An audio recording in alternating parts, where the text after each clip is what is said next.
E aí, povinho? Eu tô bastante gripado, minha voz tá bem zoada, mas vambora. Virei dublador.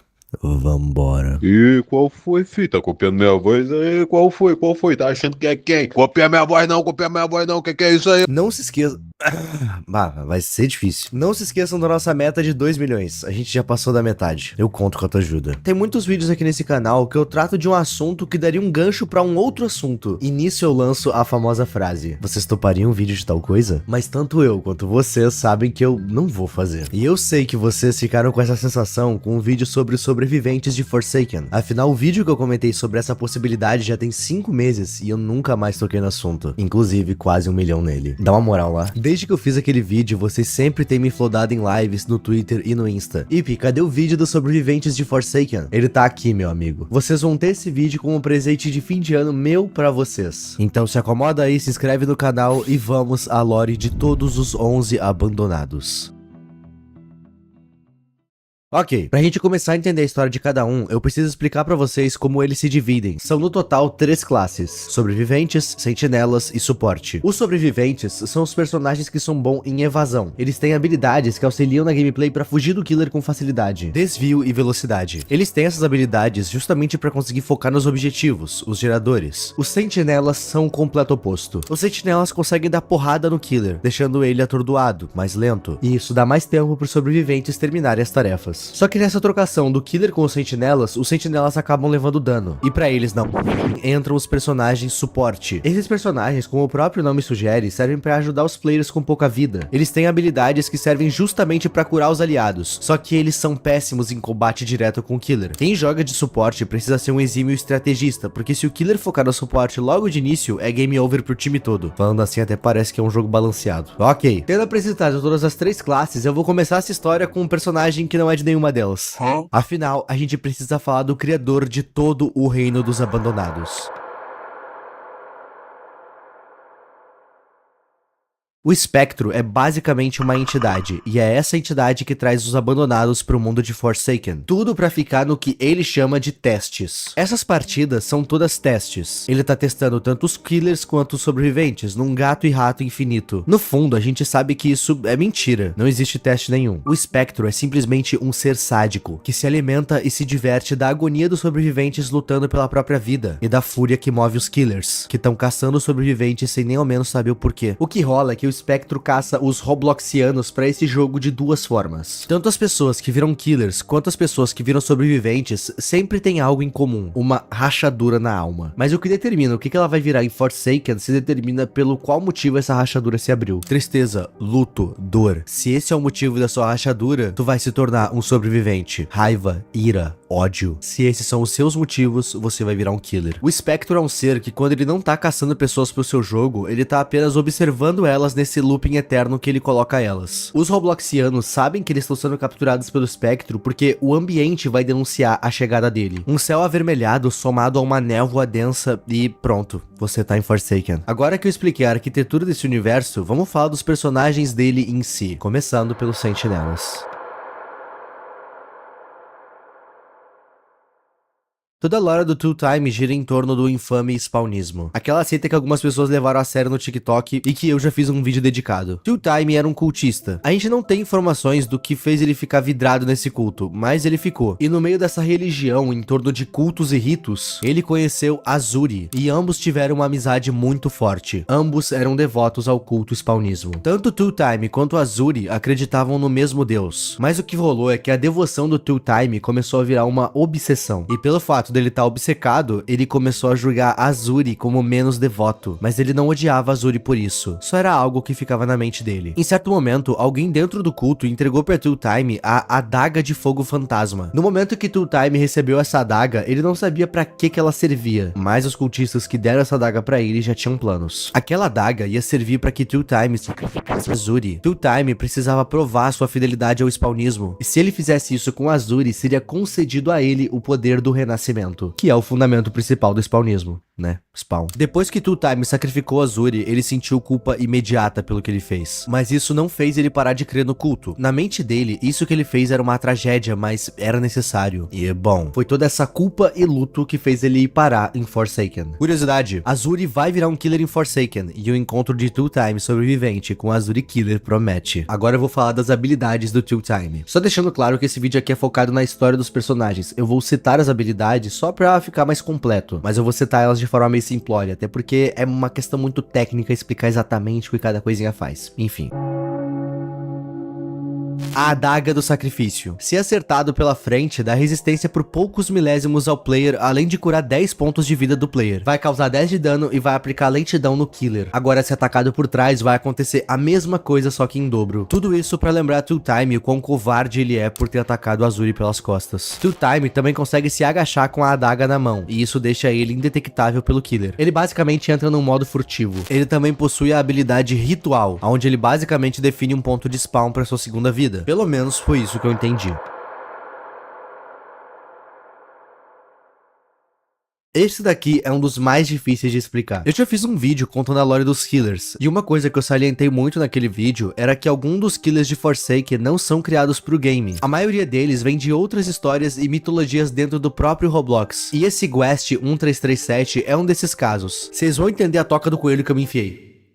Me siga no Insta, vamos bater 400 mil seguidores lá. Tamo junto. Guest 1337 se trata de um personagem de um literal longa-metragem criado dentro do Roblox, mostrando a extinção dos Guests no jogo. Contexto: até 2017, tu não precisava de uma conta pra jogar Roblox. Caso tu não tivesse uma, tu jogava como Guest, tu jogava como convidado. O Roblox resolveu remover essa função justamente pra forçar os players a criarem contas. Só que da mesma forma que foi triste ver o UF ir embora do game, foi tão triste que os players conseguiram trazer de volta, também foi triste ver os Guests indo embora. E é aí que o nosso longa-metragem O Último Guest entra. Esse filme conta a história da extinção dos Guests de uma forma extremamente dramática. Nesse filme, nós vemos a extinção dos Guests sendo feito pelo intitulado Império do Bacon, e os membros desse império são os Bacon Hair. Bacon Hair é o nome dessa skin no Roblox, que foi colocada como a skin padrão do game agora, tomando o lugar dos Guest. A história desse filme é bem Alemanha 1933 das ideias, se é que vocês me entendem, com os Bacon Hair se achando uma raça superior e eliminando todos os Guest. Até que sobra um último, que é o nosso querido Guest 1337. Rapaziada, eu não vou conseguir ir muito longe na história dele, porque é literalmente um longa-metragem inteiro. Então eu vou dar um resumão pra conseguir explicar o porquê que ele foi parar em Forsaken. Nessa história rola uma guerra. Quando criança, Guest 1337 perdeu os pais nesse massacre dos Bacon Hair. Quando ele fica adulto, ele se alista no exército, deixa sua esposa e filha em casa e vai na linha de frente lutar nessa guerra pra vingar a sua família e todos os Guests que se foram. E aí muita coisa rola. Mas o que é importante pra esse vídeo aqui é que o Guest 1337 consegue ficar cara a cara com o General Bacon, o ditador dos Bacon Hair. E depois de uma briga dos dois, Guest 1337, num ato heróico e desespero, explode uma granada no local onde estava ele, o ditador e o resto do exército Bacon Hair. E aqui a gente vai ter dois caminhos narrativos pra seguir. Se a gente seguir o caminho do filme, o Guest 1337 consegue sobreviver por conta de uma trincheira. No caso, o seu amigo Jess o salva. Eles voltam pra casa e vivem felizes pra sempre. Agora, se a gente ir pra Forsaken, Guest 1337 não se salvou da explosão da granada. E esse sacrifício que ele fez consigo, mesmo que por um bem maior, foi o que garantiu a sua entrada em Forsaken. Ele foi capturado pelo espectro no seu leito de morte.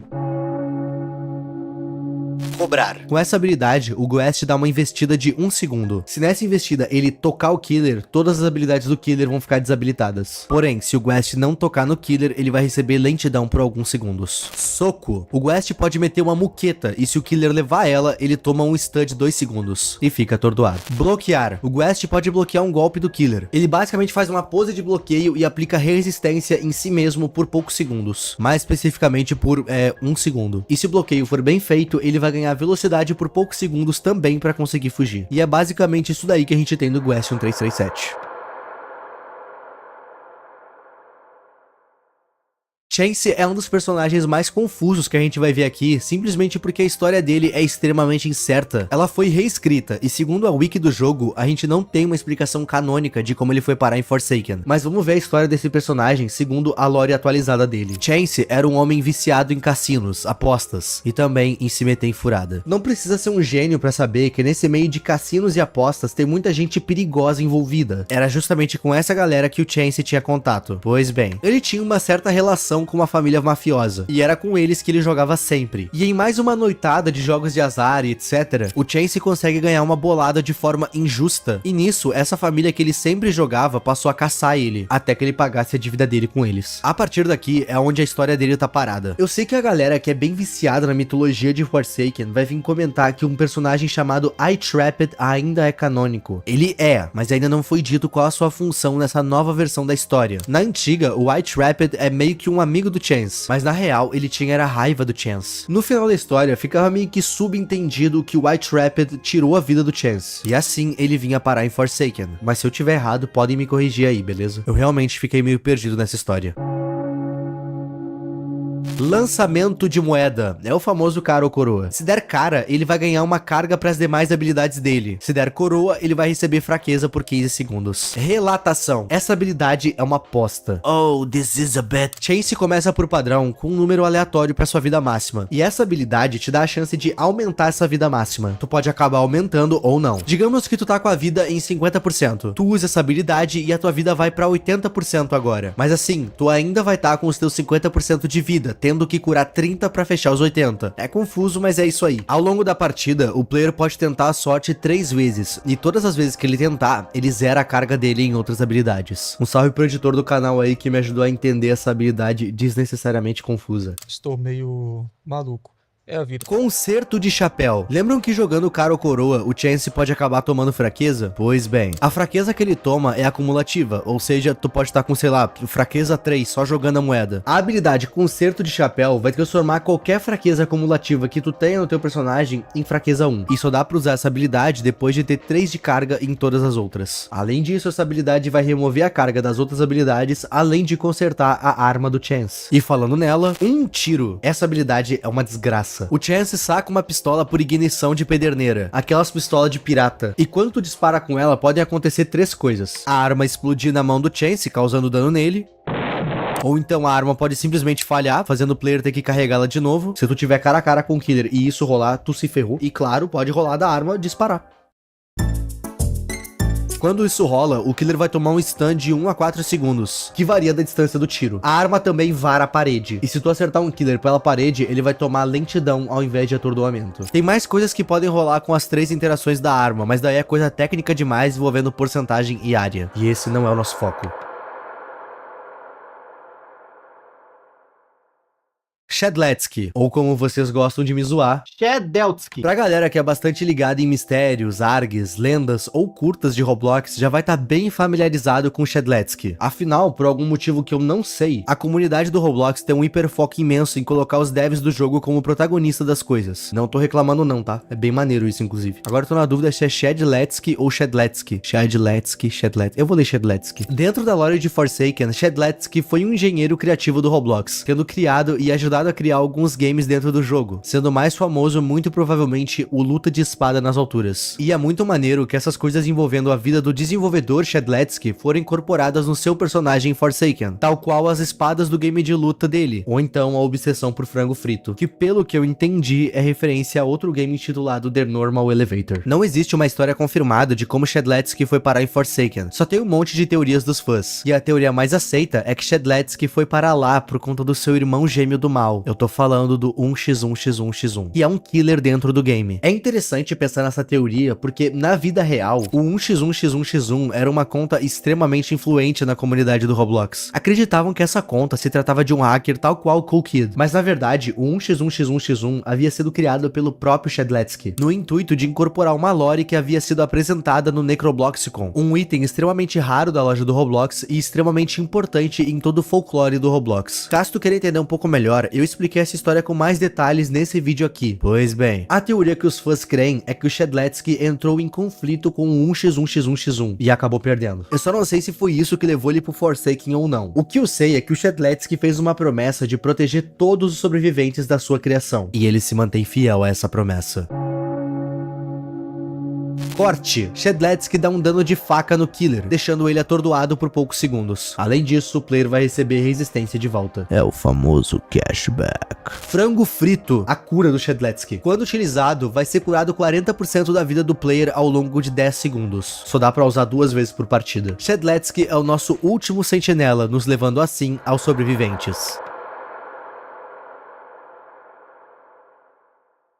007N7 não tem uma explicação de como ele foi parar em Forsaken, mas a gente tem uma lore de background que é interessante por si só. Na vida real, 007N7 é um hacker exploiter famoso no Roblox. Ele é conhecido principalmente por ter uma conta alternativa muito famosa, a infame Cool Kid. Essa conta é dele, e sim, ele é um hacker de verdade. Ele é o criador do script Coolgi, que é basicamente um mod menu. Pois bem, dentro da lore, 007N7 era um exploiter que viajava de mapa em mapa zaralhando a play de geral, mas isso muda no dia em que um bebê aparece na sua porta. Esse bebê era o Cool Kid. A partir desse dia, o 007N7 vai parar de ser um exploiter para se dedicar à paternidade. Só que à medida que o Cool Kid ficava mais velho, ele continuava os passos do pai, se tornando assim o Cool Kid que conhecemos, o hacker implacável. A lore não explica, mas em certo momento, no meio de todo o caos que o Cool Kid estava criando para todos os Robloxianos, ele acabou desaparecendo e simplesmente reapareceu em Forsaken. No game, ele é um killer. Muito provavelmente o Spectro viu vantagem em pegar um personagem totalmente sem controle, sem freios, e colocou ele no jogo como um killer. E da mesma forma, do nada também, 007N7 apareceu em Forsaken, só que ele é um sobrevivente. Provavelmente ele ficou em luto por ter perdido o próprio filho do nada, e esse luto trouxe ele pra cá.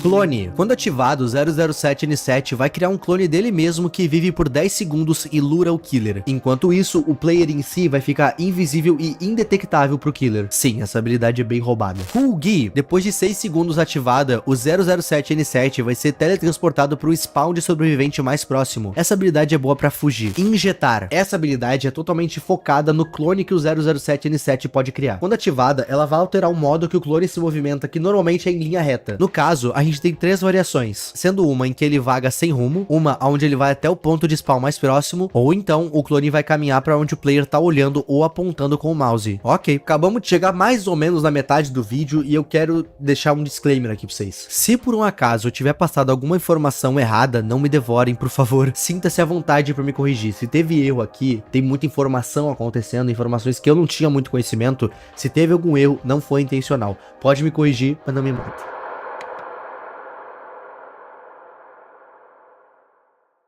O personagem Noob é um dos personagens que mais sofreu à toa nesse universo, e ele sofreu especificamente por conta de um amigo dele chamado Guest666. Na lore, Guest666 sofria muito preconceito por conta do número do seu nome, mas também era especulado que ele fosse um hacker, e o Noob era o único que ficava ao seu lado. O que rolou é que o Guest, querendo se provar maior do que qualquer preconceito ou piadinha, começou a ficar maluco na ideia de se provar, de ter poder. Ele começou a se injetar scripts pra ficar mais forte, tudo pra ficar mais forte, falando assim, até parece que eu tô falando que ele usou as paradinhas. As paradinhas? E depois disso, o Guest sumiu da vida do Noob. Guest foi parar em Forsaken como killer, e não muito tempo depois, desolado com essa perda, Noob teve o mesmo destino em Forsaken, porém como sobrevivente.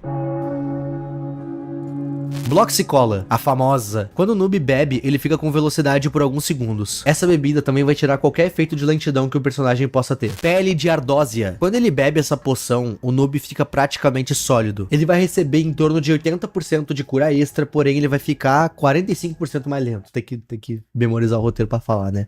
Às vezes eu não memorizo. Tem mais algumas variações, mas de novo é coisa técnica demais e esse aqui não é o nosso foco. Vocês devem ter notado que eu passo de forma bem simplória pelas habilidades. É porque esse vídeo aqui é focado em história, narrativa. Eu quero citar as habilidades porque eu acho que faz parte, porém não é o meu foco. Então eu vou citar de forma mais simplória mesmo. Espero que me entendam. Ghost Burger. Quando o noob come o hambúrguer, é concedido pra ele habilidades furtivas. Ele fica indetectável e invisível por 10 segundos. Mas se ele for o último sobrevivente vivo, ele ainda vai ficar indetectável.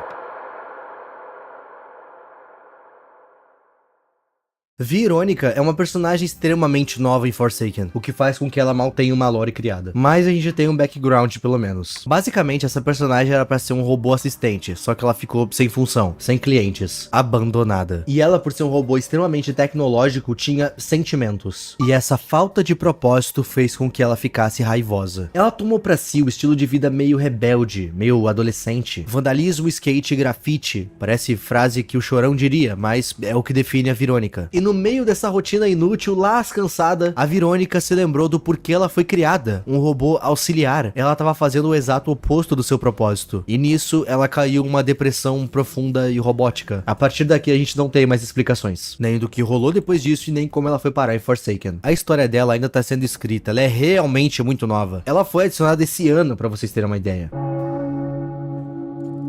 Grafite. Verônica pode grafitar uma parede. Isso parece meio inútil, mas não é, porque isso se conecta com a habilidade seguinte. Skate. A Verônica pode andar de skate em áreas que ela grafitou, mas essa habilidade é um lixo, porque tu anda mais rápido, mas também gasta mais estamina. Tu faz curvas muito mal e pra piorar, se tu der de cara com a parede, tu vai tomar lentidão. E se ao invés de uma parede tu se bater no killer, além da lentidão, tu vai tomar dano. Essa habilidade possui uma variação que, caso a Verônica dê de cara na parede, ela pode meter uma manobra, escapando assim das penalidades. Se feito direito, o player vai ficar mais rápido e ainda restaura o vigor. Além disso, ela pode alterar o canal da sua cabeça, caso vocês não tenham notado a cabeça dela numa TV. No total, ela tem 3 canais. Cada um deles muda os efeitos dela no skate. Um remove algumas punições e dá vantagens caso ela se bata na parede ou com o killer. Outro dá punições ao killer caso ela bata nele. E outro melhora os controles de curva no skate. É o famoso balanceamento. Ativar bateria. Essa habilidade faz com que ela lentamente se cure, mas se ela tomar dano, essa passiva é desabilitada. A Verônica é a nossa última sobrevivente, nos deixando com a nossa última classe desse vídeo, os personagens de suporte.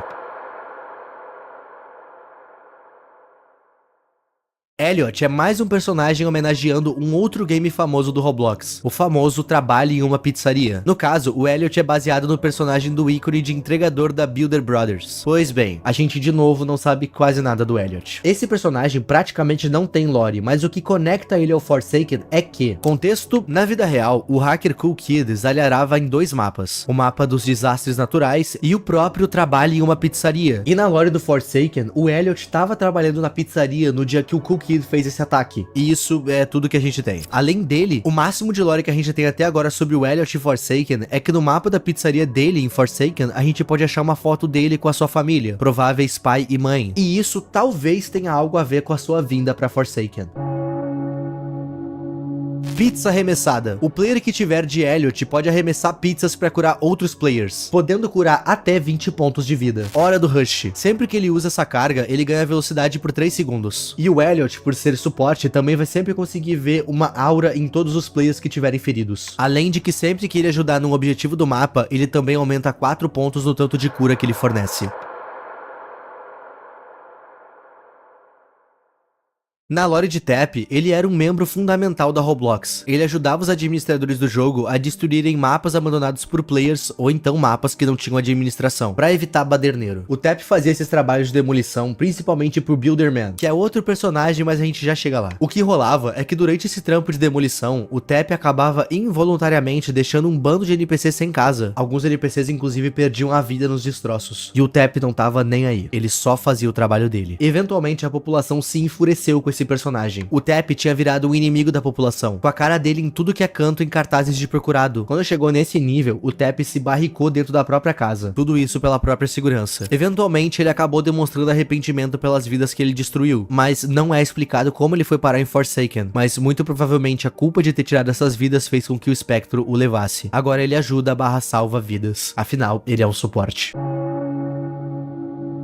Tripwire. Tap coloca um fio de armadilha e toda vez que o killer passar esse fio, ele vai ficar com lentidão por 4 segundos. Além de que os sobreviventes que estiverem perto também vão conseguir ver a aura do killer por 8 segundos. O killer pode destruir essas armadilhas também. Tripina Super Passo. Pelo que eu entendi, isso aqui é tipo uma bomba. Quando o killer chegar perto dela, ela vai disparar, causando desamparo no killer por 5 segundos, além do subespaço, que é um efeito que vai fuçar na visão do killer, dificultando a gameplay, acredito eu. Se por um acaso o player que botou essa bomba tiver na range dela na hora da explosão, ele também vai ficar com esse efeito na visão.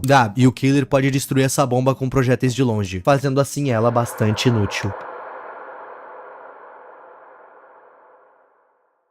Builderman é mais um personagem feito em cima de um dos CEOs do Roblox. No caso, Builderman é uma conta real e o dono é David Baszucki, cofundador e atual CEO do Roblox. Tudo que a gente tem de lore do Builderman dentro de Forsaken tá ligado a um outro killer que ainda vai chegar no jogo. Ou seja, quase nada. Eu vou explicar um pouco o que tem. Tem um killer que tá pra entrar no game que se chama Doombringer. E esse killer acredita que é um justiceiro. Basicamente, ele acredita que a maioria dos moderadores de Roblox são muito fracos em punir hackers. E um desses fracos, segundo ele, é o Builderman. E essa represália que o Doombringer trouxe pro Builderman logo se transformou em seguido de assassinato. E isso é tudo que a gente tem até agora. Muito provavelmente essa história vai ser mais explorada quando o Doombringer for lançado. Mas eu acredito que o Builderman foi parar em Forsaken justamente quando ele perdeu a vida pro Doombringer.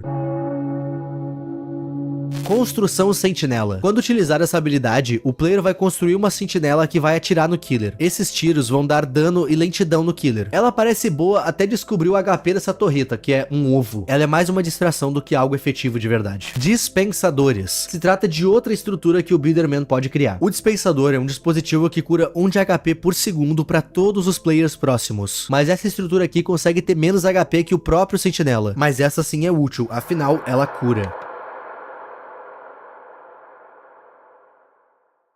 Último suporte da lista, e ele também é baseado em alguém que trabalhou na Roblox. Eu tô falando de Matt Dusek, que foi diretor técnico do Roblox. E a lore dele também é bem simplória e pouco explicada. Tanto que quase tudo que eu vou falar aqui é teoria dos fãs. Só um adendo aqui, vocês devem ter notado que os personagens suporte são os que eu tô falando menos. Não é má vontade. A lore deles que é curta ou não tem lore. Mas eu me aprofundo nisso mais depois. Na história de Forsaken, Dussekar era amigo do Shedletsky. O que rolou foi que em algum dia, os dois foram emboscados pelo 1x1x1. E nessa emboscada, Shedletsky perdeu a vida, como a gente viu na história dele mais cedo. O Dussekar até tentou fazer alguns ritos pra trazer ele de volta, como é mostrado em algumas imagens, mas não deu certo. O ponto é que os dois vieram parar em Forsaken. Shedletsky muito provavelmente porque perdeu a vida pra própria criação, o 1x1x1x1. E o Dussekar foi simplesmente levado pelo espectro enquanto dormia. O espectro levou ele pra Forsaken do nada porque, abre aspas, Dussekar era poderoso demais. Proteção de spawn. Dussekar cria um escudo em outro jogador por até 3 segundos, deixando esse player com resistência. Porém, o Dussekar vai ficar com um movimento mais lento nesse meio tempo. Feixe de plasma. O Dussekar vai praticamente lançar um feitiço sobre o killer, e se acertado, o killer fica com lentidão por 3 segundos. Se por um acaso tu jogar esse feitiço sobre um player, o efeito é inverso. O player atingido ganha velocidade por 4 segundos, além de ganhar mais 20 pontos de vida extra. E como todos os outros, tem muitas explicações técnicas que eu não passei, afinal, esse vídeo é focado nas histórias e não em gameplay. E Dussekar foi o último personagem da última categoria que a gente tinha pra analisar. Esse vídeo aqui teve muita informação de muitas fontes diferentes. Então se quiserem adicionar algo ou me corrigir em algo, a aba de comentários está aberta pra isso. Mas espera, esse vídeo aqui ainda não acabou. Eu citei que eu tinha coisas a dizer sobre o fato das lores terem ficado cada vez mais singelas. Eu escrevi esse roteiro todo em exatas 11 horas sem interrupções. Eu tô lendo e vendo vídeos sobre lores incansavelmente sem parar. Então eu posso falar com propriedade o que rolou. Eu sinto que os devs ficaram um pouco desanimados com a lore desse jogo. Os personagens que mais têm lore são ou os mais hypados, ou então os que já tinham lores prontas, e o Forsaken só fez um gap pra jogar eles aqui. Os personagens criados pra esse universo quase não têm lore, simplesmente porque dá trabalho pra fazer, e eu não julgo eles por não fazerem. Balancear um jogo assimétrico deve ser um inferno, fora que Forsaken não tá no seu melhor momento. Eles acabaram de passar por um problema com direitos autorais por conta do Jason que tinha no game, fora algumas outras coisas. Eles ainda atualizam o jogo, só que basicamente tudo se voltou pra gameplay e não pra narrativa. E de novo, isso não é um problema. A gente tá falando de um jogo indie do Roblox. Lore é legal, mas dá trabalho, e essa equipe tá focando seus esforços em gameplay. Eu não sou um expert nesse jogo, mas eu dei o meu melhor pra explicar o que eu já sabia e dei o meu melhor pra aprender o que eu não sabia pra conseguir explicar pra vocês. Vocês estão esperando esse vídeo há muito tempo e eu queria entregar o melhor material possível, e eu espero que vocês tenham gostado. Manda uma ideia de vídeo aí, se inscreve pra me ajudar na meta de 2 milhões e se quiser, me segue no Instagram. Já a gente tá batendo 400 mil seguidores lá. Muito obrigado por tudo isso. E é isso, meus amigos. A gente se vê semana que vem. Muito obrigado aos membros e a tu que tá vendo esse vídeo até aqui. O meu nome é Ip e tchau.